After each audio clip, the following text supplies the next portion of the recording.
जय हिंद दोस्तों, मेरा नाम है ऋषभ वर्मा एंड मैं खुद नीट 2026 की तैयारी कर रहा हूं।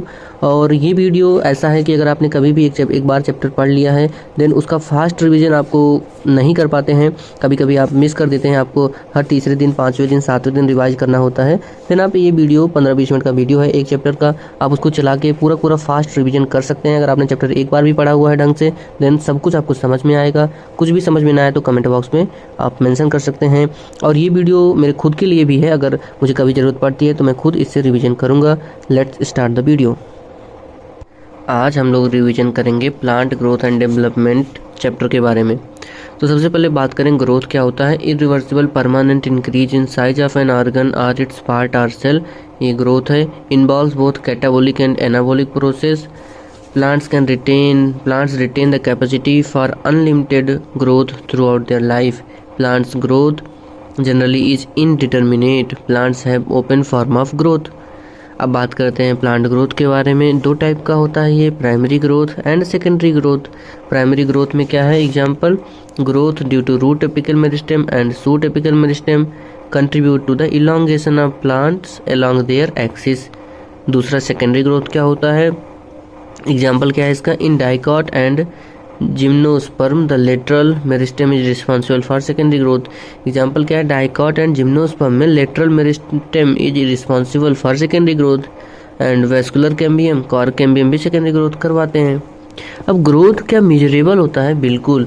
Growth is measured by a variety of parameters, some of which are increase in fresh weight, increase in dry weight, increase in surface area या फिर वॉल्यूम, इंक्रीज इन नंबर और size of cell, increase in length. अच्छा, phases of growth भी कुछ होते हैं क्या? बिल्कुल होते हैं। कौन कौन से फेज होते हैं ग्रोथ के? Meristematic phase, elongation phase and maturation phase. Meristematic phase में क्या होता है, constantly dividing cells at root and shoot apex. Cells are small in size, abundant plasmodesmatal connections. Cell wall is primary, thin and cellulosic. Cells are rich in protoplasm, large conspicuous nucleus. ये तो बात होगी meristematic phase की। ऐसे elongation phase में क्या होता है, तो इलॉन्गेशन फेज में cells proximal to meristematic zone represent the phase of elongation. Cells in this region show increased vacuolation, cell enlargement, new cell wall deposition. Maturation phase में क्या होता है, cells are more proximal to phase of elongation represent the phase of maturation. Cells in this zone show maximal size in terms of wall thickening, protoplasm modification. चलो अब growth rate के बारे में बात कर लेते हैं। तो दो टाइप की ग्रोथ हम देखते हैं, arithmetic growth and geometric growth. Arithmetic में क्या होता है, only one daughter cell along the two further divides, example root and shoot elongation at constant rate. तो अर्थमेटिक ग्रोथ में कांस्टेंट रेट में इलॉन्गेशन होता है, जैसे root and shoot elongation at constant rate किसका एग्जाम्पल है, अर्थमेटिक ग्रोथ का। यानी कि अगर एक सेल से डिवाइड होकर दो सेल बनती हैं तो उसमें से एक सेल डिफरेंशिएट हो जाएगी और दूसरे जो है उसमें डिवीजन करने की कैपेसिटी होगी। ज्योमेट्रिक ग्रोथ में क्या होगा, both the progeny cells retain the ability to divide and continue to do so. यानी कि ज्योमेट्रिक ग्रोथ में दोनों सेल डिवाइड करने की कैपेसिटी रखती हैं। W1 is equal to W0 e की पावर RT ज्योमेट्रिक ग्रोथ का फार्मूला हो गया।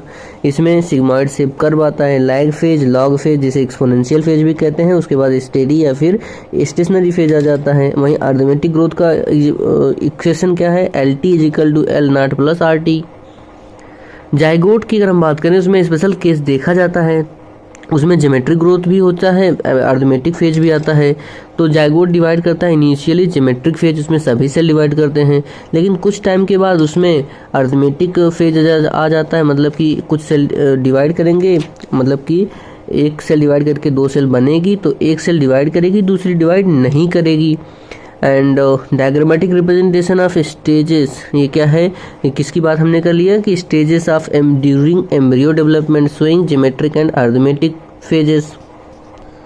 Quantitative comparisons between growth of living system, हम लिविंग सिस्टम में जो है क्वांटिटेटिव कंपैरिजन कर सकते हैं, किसमें, between growth of living system. जैसे अब्सोल्यूट ग्रोथ हो सकता है, दूसरा रिलेटिव ग्रोथ रेट हो सकता है। अब्सोल्यूट ग्रोथ रेट का मतलब total growth per unit time, और रिलेटिव ग्रोथ रेट का मतलब growth per unit time upon initial parameter multiply by 100। जैसे कि अगर मान लें एक लीफ का जो साइज है 5 सेंटीमीटर स्क्वायर है एरिया, दूसरे लीफ का साइज 50 सेंटीमीटर स्क्वायर है, दोनों एक निश्चित टाइम में ग्रो करती हैं एंड पहली लीफ जो है 5 सेंटीमीटर स्क्वायर की थी वो 10 सेंटीमीटर स्क्वायर की हो जाती है। तो एब्सोल्यूट ग्रोथ इसमें कितना हुआ है, 10 में से 5 सेंटीमीटर घटाएंगे यानी कि 5 सेंटीमीटर स्क्वायर उसमें एब्सोल्यूट ग्रोथ हुआ है। और जो बड़ी लीफ थी 50 सेंटीमीटर की वो ग्रो करके 55 सेंटीमीटर स्क्वायर की हो जाती है, उसमें एब्सोल्यूट ग्रोथ भी उसमें भी 55 में से 50 घटाएंगे तो 5 सेंटीमीटर स्क्वायर का हुआ है। लेकिन रिलेटिव ग्रोथ देखेंगे तो पहली वाली लीफ जो 5 से 10 हो गई यानी कि 5 बटे 10 गुणे 100, सॉरी 5 बटे 10 नहीं, 5 बटे इनिशियल क्या था 5 था, ग्रोथ कितना हुआ 5 का, देन 5 बटे 5 गुणे 100 यानी कि 100% ग्रोथ हो गया क्योंकि डबल हो गया, 5 से 10 हो गया, 100% ग्रोथ हो गया। वहीं लीफ बी की बात करेंगे देन वहाँ पे 5 बटे 50 गुणे 100 जो कि कितना आएगा, सिर्फ 10% रिलेटिव ग्रोथ हुआ है। अब बात करते हैं कि ग्रोथ के लिए कुछ कंडीशंस भी होती हैं, कंडीशंस फॉर ग्रोथ, जैसे वाटर होना चाहिए, ऑक्सीजन होना चाहिए, न्यूट्रिएंट्स होना चाहिए। वाटर सेल इनलार्जमेंट अथवा एक्सटेंशन ग्रोथ कराएगा, क्या कराएगा, सेल इनलार्जमेंट अथवा एक्सटेंशन ग्रोथ कराता है। By increasing turgidity of cell provides medium for enzymatic activities needed for growth. Oxygen क्या करेगा, help in releasing metabolic energy for growth activities. Require and nutrients के काम आते हैं, required for the synthesis of protoplasm, act as source of energy. उसके बाद बात करें हम कुछ पॉइंट्स की तो every plant organism has an optimum temperature range best suited for its growth. Environmental signal such as light and gravity affect certain phases या फिर स्टेजेस ऑफ ग्रोथ। अब बात करते हैं differentiation, dedifferentiation and redifferentiation की। Differentiation क्या है, cell loses its ability to divide, cells derive. Differentiation में क्या होगा, cell loses its ability to divide करने की कैपेसिटी को लूज कर देता है। Cells derived from root apical, shoot apical meristem and intrafascicular cambium differentiate and mature to perform specific function. Structural changes take place in the cell wall and protoplasm. Example, formation of tertiary element. अब बात करते हैं dedifferentiation की। Then dedifferentiation क्या है, differentiated cells again regain करते हैं, differentiated cells regain the capacity to divide under certain conditions. Example, formation of secondary meristem, interfascicular and cork cambium from fully differentiated parenchyma cells. Redifferentiation क्या होता है, dedifferentiated cells once again loss the capacity. जो dedifferentiated cell हैं एक बार फिर अपनी capacity divide करने की लॉस कर देंगे and mature to perform specific function, इसे क्या कहा जाएगा, redifferentiation. Example, list of tissues in woody dicotyledonous plant that are products of redifferentiation. मतलब कौन कौन से टिश्यू हैं जो कि प्रोडक्ट हैं किसकी, रीडिफरेंशिएशन की। मतलब कि एक बार डिफरेंशिएट हुए फिर डी डिफरेंशिएशन हुआ फिर रीडिफरेंशिएशन हुआ तब जाके बनते हैं। कौन कौन से हैं, secondary xylem, secondary phloem, cork अथवा फेलेम एंड सेकेंडरी कॉर्टेक्स, ये सब रीडिफरेंशिएशन के प्रोडक्ट हैं। Differentiation in plants is open because cells, tissues arising out of the same meristem have different structure at maturity. Differentiation in plant में differentiation भी open होता है, क्यों, because cells, tissues arising out of the same meristem have different structure at maturity. Example, cells positioned away from the root apical meristem differentiate as root cap cells, which those pushed to the periphery matures as epidermis. और अब अगर बात करें कि sequence क्या है development process का in plant cell, तो सबसे पहले मेरिस्टेमेटिक सेल है, प्लाज्मेटिक ग्रोथ करेगा, सेल डिवीजन होगा। फिर मेरिस्टेमेटिक सेल वही है, प्लाज्मेटिक ग्रोथ करेगा, सेल डिवीजन होगा, प्लाज्मेटिक ग्रोथ करेगा, सेल डिवीजन होगा, प्लाज्मेटिक ग्रोथ करेगा, सेल डिवीजन होगा। अब थोड़ी समय बाद ऐसे होता रहेगा, फिर क्या होगा, उसमें डिफरेंशिएशन होगा, उसी समय उसमें एक्सपेंशन यानी कि इलॉन्गेशन भी होता रहेगा। धीरे धीरे ये सब प्रोसेस होते होते क्या हो जाएगा, मैच्योरेशन। मैच्योरेशन के बाद मैच्योर सेल बन गया। अब मैच्योर सेल बन गया तो अपनी लाइफ स्पैन पूरा करने के बाद क्या हो जाएगा, सेनेसेंस एंड प्लांट पार्ट की क्या हो जाएगी, डेथ। तो सिंपल सा यही तो डेवलपमेंट है, equal to growth plus differentiation. एक टर्म आता है प्लास्टिसिटी। प्लास्टिसिटी क्या है, the ability of plants to follow different pathways in response to environment or phases of life to form different structure। यानी कि प्लांट की वो एबिलिटी जिसमें डिफरेंट पाथवे वो फॉलो कर सकते हैं इन रिस्पॉन्स टू इन्वायरमेंट अथवा phases of life from form to form different structure, मतलब कि अलग अलग स्ट्रक्चर बना पाते हैं उससे। Example heterophylly, cotton, coriander and larkspur in different phases of life. तो अलग अलग फेज ऑफ लाइफ में हेट्रोफाइली देखने को मिलती है, कहाँ पर? लार्कस्पर, कॉटन, कोरिएंडर में। वहीं different shapes of leaves produce in air and those produce in water in buttercup. Buttercup को क्या बोलते हैं? रैननकुलस। क्या है इसका कॉमन नेम? रैननकुलस। उसके बाद अगर हम बात करें प्लांट हार्मोन की, तो ये दो कैटेगरी में आते हैं। कौन कौन से? कुछ ग्रोथ हार्मोन होते हैं, कुछ ग्रोथ इनहिबिटर होते हैं, कुछ ग्रोथ प्रमोटर होते हैं, कुछ ग्रोथ इनहिबिटर होते हैं। ग्रोथ प्रमोटर कौन कौन? Auxin, gibberellin, cytokinin. इनहिबिटर कौन है? Ethylene and abscisic acid. एक नोट करने वाली बात है कि इथाइलिन जो है ग्रोथ प्रमोटर की तरह भी काम कर देता है, बट मेनली क्या है? इनहिबिटर। बात करते हैं प्लांट हार्मोन्स की। सबसे पहले बात करेंगे ऑक्सिन के बारे में। तो इंडोल कंपाउंड्स हैं ये, जैसे कि indole acetic acid, indole butyric acid, naphthalene acetic acid and 2,4-D, जिसमें से naphthalene acetic acid and 2,4-D synthetic हैं।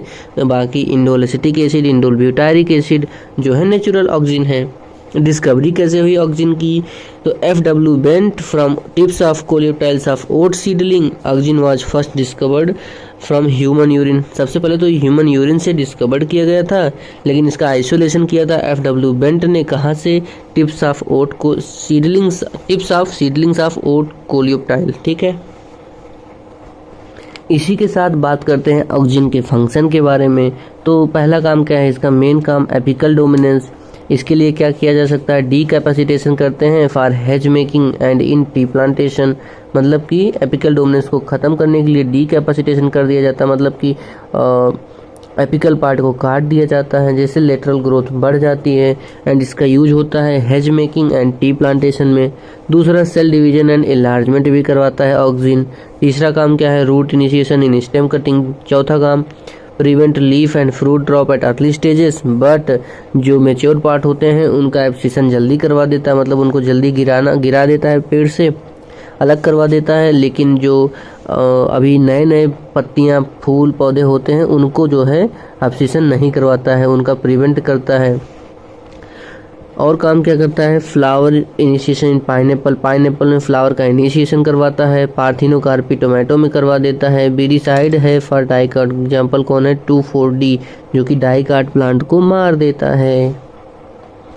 अब बात करते हैं जिब्रेलिन्स की। तो ये क्या होते हैं? टर्पीन्स होते हैं। क्या डेरिवेटिव हैं? टर्पीन डेरिवेटिव हैं। Example gibberellic acid GA1। ऐसे 100 से मतलब 100 से अधिक ही जिब्रेलिक एसिड डिस्कवर्ड हुए हैं, लेकिन पहली बार जो डिस्कवर्ड हुआ वो GA3 था।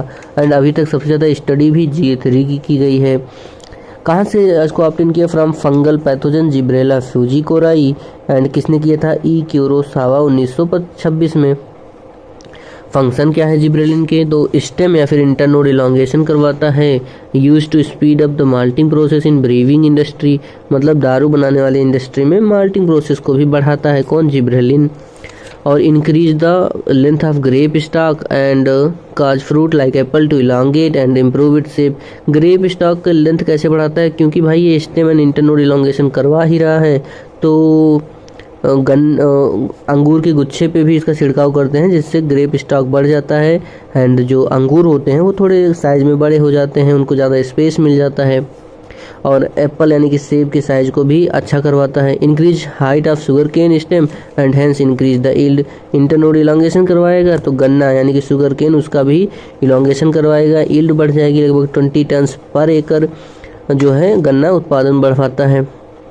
डिले सेनेसेंस ऑफ फ्रूट का सेनेसेंस डिले करवाता है। Hasten maturity period of conifer juvenile conifer पे अगर हम इसको छिड़काव करते हैं जिब्रेलिन का, देन मैच्योरिटी पीरियड को हास्टेन मतलब जल्दी ला देता है, यानी कि सीड जल्दी बन जाते हैं। Bolting in beet and cabbage. आपने बीट एंड कैबेज तो आपने देखा होगा, जो पत्ता गोभी होता है उसमें क्या है कि इंटरनोड बहुत छोटे छोटे होते हैं, तो इंटरनोड इलांगेशन करवा देता है, यानी कि बोल्टिंग करवा देता है उनकी। कौन है ये? जिब्रेलिन है, जिब्रेलिक एसिड। अब बात करते हैं तीसरे प्लांट ग्रोथ रेगुलेटर की, जो कि प्लांट ग्रोथ प्रमोटर है, दैट इज साइटोकाइनिन। तो साइटोकाइनिन क्या होते हैं? Purine derivative. प्यूरिन में कौन? एडेनिन डेरिवेटिव होते हैं। एंड N6 फरफ्यूराइल अमाइनो प्यूरिन या फिर काइनेटिन भी साइटोकाइनिन एक्टिविटी रखते हैं। ये कैसे याद रख सकते हैं कि साइटोकाइनिन प्यूरिन यानी कि एडेनिन डेरिवेटिव है, तो इसको ट्रिक क्या है?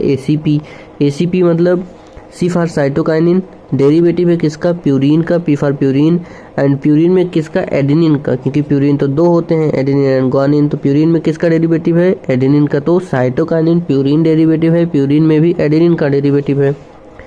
अब डिस्कवरी कैसे हुई? Skoog by use of extract of vascular tissue. क्या यूज किया था इन्होंने? स्कूग भाई साहब ने वेस्कुलर टिश्यू यूज किया, ईस्ट यूज किया, कोकोनट मिल्क अथवा DNA in plant tissue use किया, प्लांट टिश्यू कल्चर में यूज किया। मिलर एट अल, मिलर ने इसको क्या नाम दिया था? काइनेटिन नाम दिया था। मिलर ने इसको क्या नाम दिया था? काइनेटिन नाम दिया था। अब बात करते हैं फंक्शन क्या क्या है साइटोकाइनिन का। तो प्रमोट करता है सेल डिवीजन, पर सबसे पहले काम क्या है? सेल डिवीजन प्रमोट करेगा। दूसरा, overcome apical dominance and promote lateral growth and adventitious shoot formation. जो एपिकल डोमिनेंस करवाता था ऑक्सीजन, उसको ओवरकम करता है एपिकल डोमिनेंस को, and lateral growth and adventitious shoot formation करवाता है। तीसरा काम क्या है? Delay leaf senescence by promoting nutrient mobilization. Leaf का सेनेसेंस डिले करवाता है, मतलब लीफ जल्दी नहीं गिरती हैं। क्या करवाता है? क्या करके ऐसा करवाता है? तो न्यूट्रिएंट मोबिलाइजेशन करवाता है। दूसरा, चौथा काम क्या है? Help to produce new leaves and chloroplast. नए लीव्स एंड उन नए लीव्स में नए नए क्लोरोप्लास्ट बनवाता है। कौन है ये? साइटोकाइनिन। अब तो ये रहे 3 प्लांट ग्रोथ प्रमोटर रहे। अब प्लांट ग्रोथ इनहिबिटर कौन कौन से हैं? Ethylene and abscisic acid. तो इथाइलिन के बारे में बात कर लेते हैं। इथाइलिन क्या है? गैसियस हार्मोन है। इथाइलिन C2H4, वही इथाइलिन C2H4 जिसको आप एथीन भी बोल सकते हैं। Ethephon compound is the source of ethylene. जो एथेफोन कंपाउंड है वो जनरली यूज किया जाता है, जो कि इथाइलिन प्रोड्यूस करता है। H कजिन डिस्कवरी किसने की थी इसकी? इथाइलिन की। H कजिन 1910 में volatile substance from ripened oranges. Volatile substance के रूप में कहाँ से निकल रहे थे? जो राइपेंड ऑरेंजेस से निकल रहे थे। डिस्कवरी इनकी ऐसे हुई कि टोकरी में इन्होंने संतरे रखे हुए थे पके हुए, उसमें लाके कच्चे केले डाल दिए। 2-3 दिन बाद देखा तो केले पक गए, इससे उन्होंने डिस्कवरी कर डाली। वैसे हाँ, कमेंट बॉक्स में आप लोग बताइए कितने लोगों ने इथाइलिन यूज किया है कभी ना कभी आम पकाने के लिए या फिर केले पकाने के लिए। अगर आप गांव में रहते हैं तो आपने यूज जरूर किया होगा, कमेंट बॉक्स में ज़रूर बताइएगा। बाकी बात करते हैं इथाइलिन का फंक्शन क्या है। तो सबसे पहला काम तो है राइपनिंग ऑफ फ्रूट मतलब कि फल पकाने के लिए यूज किया जाता है। रेस्पिरेटरी क्लाइमेक्टिक करता है, यानी कि रेस्पिरेशन रेट बढ़ा देता है। दूसरा काम क्या है? Promote senescence and abscission of fruits and flower. Senescence promote करता है, promote senescence and abscission of fruits and flower. Promote करता है क्या? Senescence and abscission of fruits and flower, यानी कि फ्रूट एंड फ्लावर जल्दी गिर जाएंगे पेड़ पौधों में से। Thinning of cotton walnut and cherry. Cotton walnut and cherry की थिनिंग करवाता है। Flowering and synchronising fruiting in pineapple and also induces flowering in mango, यानी कि flowering and synchronising fruiting in pineapple. Pineapple में फ्लावरिंग करवाएगा, synchronising करवाएगा fruit में। And also क्या इंड्यूस करता है? फ्लावरिंग इन मैंगो, यानी कि मैंगो और पाइनएप्पल दोनों में फ्लावरिंग करवाता है।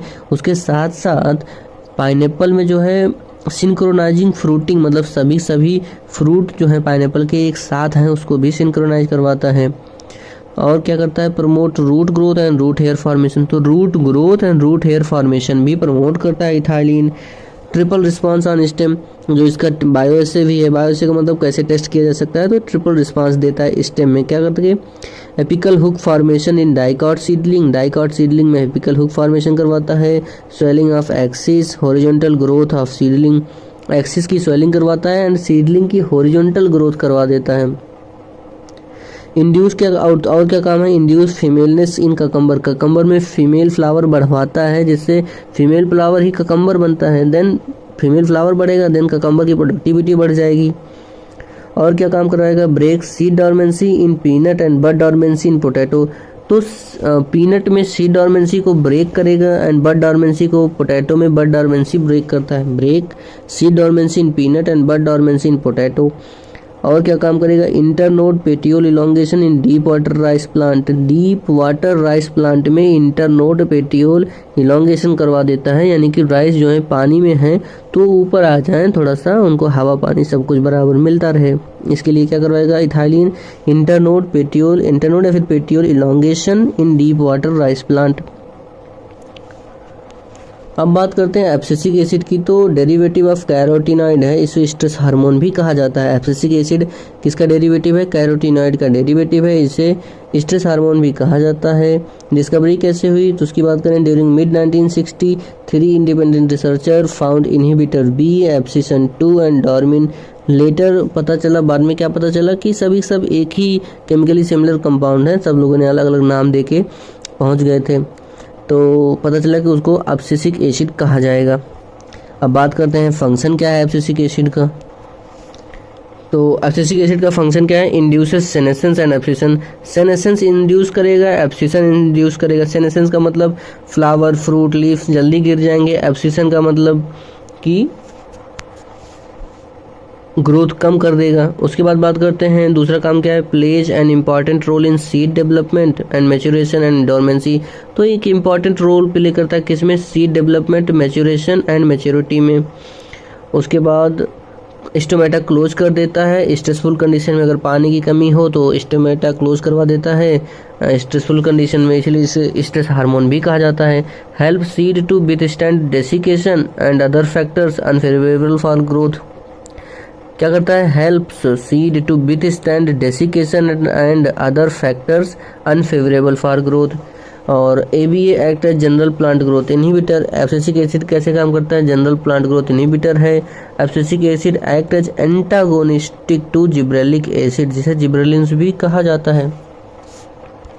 कुछ और NCERT के पॉइंट्स की बात कर लें तो root and shoot apical meristem sometimes along with intercalary meristem contribute to the elongation of growth of plant axis. Growth may not be and generally is not sustained. क्या, growth may not be and generally is not sustained at a high rate throughout the life of cell, tissue, organ या फिर organism. मतलब कि growth में not be, growth ऐसा हो नहीं सकता और जनरली होता भी नहीं। क्या नहीं होता कि high rate throughout the life, मतलब कि पूरे लाइफ के दौरान हाई रेट ग्रोथ नहीं होता है, मतलब कभी किसी टाइम पीक पर रहता है, उसके बाद धीरे धीरे ग्रोथ रेट कम होती रहती है। और पॉइंट की बात करें, then one can define 3 principal phases of growth. कौन कौन से, lag phase, log phase and senescent phase. Differentiation results in the development of structure that is commensurate with the function the cells finally has to perform। commensurate का मतलब क्या है, corresponding, यानी कि differentiation results in development of structure that is corresponding with the function of the cells finally has to perform। मतलब differentiation में वो उस स्ट्रक्चर का डेवलपमेंट होता है जिसके करस्पॉन्डिंग, मतलब कि जो फंक्शन सेल को परफॉर्म करना है, तो डिफरेंशिएशन में वही स्ट्रक्चर डेवलप होता है। और बात करें तो general principle for differentiation for cells, tissue and organ are similar. General principles for differentiation for cells हो, वो सेल हो, टिश्यू हो, ऑर्गन हो, सबके लिए सिमिलर है general principle of differentiation. Any plant growth regulator has diverse physiological effect on plant. तो कोई भी प्लांट ग्रोथ रेगुलेटर हो उसका डाइवर्स फिजियोलॉजिकल इफेक्ट होता है प्लांट पे। Diverse plant growth regulators also manifest similar effect, यानी कि अलग अलग plant growth regulator similar effect भी दे सकते हैं। तो ये रहा एक छोटा सा नॉर्मल सा फास्ट तरीके से रिवाइज। आपका पूरा चैप्टर प्लांट ग्रोथ रेगुलेटर वाला chapter, plant growth and development वाला चैप्टर जो कि है रिवाइज हो गया है for NEET level. And video अच्छा लगा हो तो लाइक कर दीजिए, बस लाइक कर दीजिए, उतना ही बहुत होगा। जितने लोग लाइक करेंगे मुझे समझ में आएगा कि हाँ कितने लोगों को वीडियो एक्चुअली बेनिफिट किया है। एंड अगर आप एक बार पढ़े हैं देन रिवीजन आपका वेरी फास्ट हो सकता है। कभी भी आप वीडियो चला के रिवाइज कर लेंगे, जैसे 2-4 दिन बाद आपने चैप्टर पढ़ा, उसके बाद आप छोड़ देते हैं, तो 3-4 दिन बाद एक बार 10-15 मिनट का 20 मिनट का वीडियो है, आप एक बार देख लेंगे, देन आपका पूरा चैप्टर रिवाइज हो जाएगा। थैंक यू वेरी मच, पढ़ाई करते रहिए। This is Rishabh Verma, thank you very much.